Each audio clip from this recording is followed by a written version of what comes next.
Alright, welcome to my slideshow about bread. This is the author's biography. Margaret Atwood was born in November 18, 1939, and she grew up in Northern Ontario and Quebec. She was usually around in the wilderness because her father was an entomologist. By the way, Ontario and Quebec are in Canada, if you don't know where that is. An entomologist is someone who studies insects and that stuff. She went to Victoria College at the University of Toronto. She became a famous and loved poet and writer, and she and she had a partner named Graham Gibson, sorry if I butchered that, who died in 2019. Rest in peace, Graham Gibson.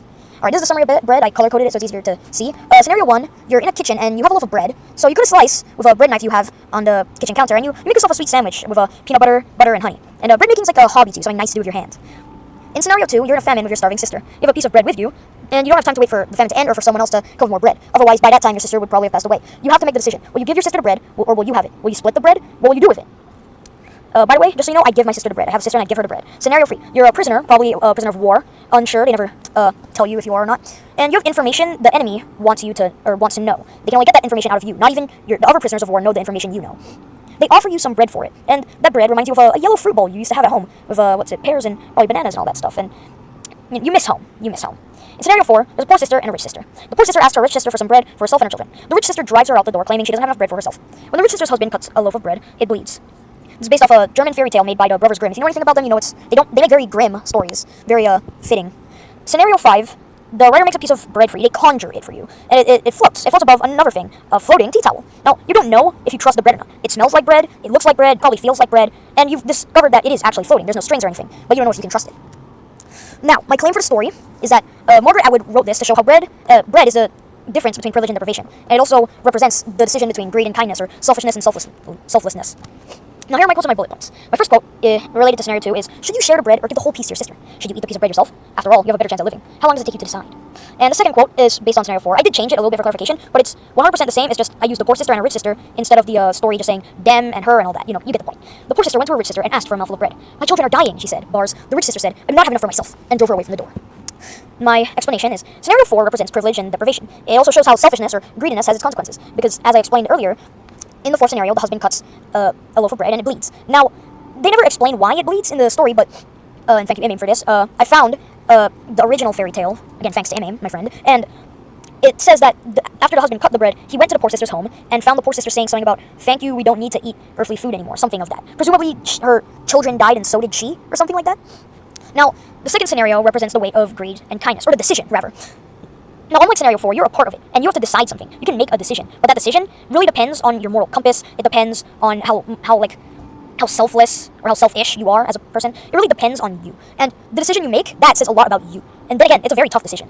So it can show, so that tough decision can help show, like, how greedy would you be? Would you keep the bread all for yourself and let your sister die off? Like, what decision would you make if you were in this scenario? Like, actually, stuff like that. Scenarios 1 and 2 also represent privilege and deprivation by having the value of bread in these scenarios different. In scenario 1, bread is really nothing much other than food. I mean, you have a lot of it. You're in a kitchen. You're at your home, presumably in a nice neighborhood or city or something like that. You know, you don't have it too hard. You even make bread as a hobby. Like, when you have time to spare, you make bread. Scenario 2, bread is as valuable as diamonds. Diamonds is equivalent to bread, because you're in the middle of a horrible famine, your sister's dying, you only have a piece of bread, and if you were to try and go find more food, all you'll find is dead people and scavengers. Not even people, just dead things in general. Bread's very different in value in both of these scenarios, showing how scenario 1, it's like us, we're privileged, we don't suffer, we don't have a need for food because food's always there for us, it's abundant. Scenario 2, food is a rarity, it's unusual to have it or find it. In scenario 3, bread is used as a test of our loyalty. It can also be interpreted as a decision between selfishness and selflessness. Now, in scenario 3, again, enemies want information out of you, and I haven't already said this, but what you decide really depends on who dies. Because if you tell them information, hundreds of your friends, of your allies, of your comrades will be killed. They will die. But if you don't give them the information, you will die. And presumably your comrades will make it out of whatever it is they're facing alive, hopefully.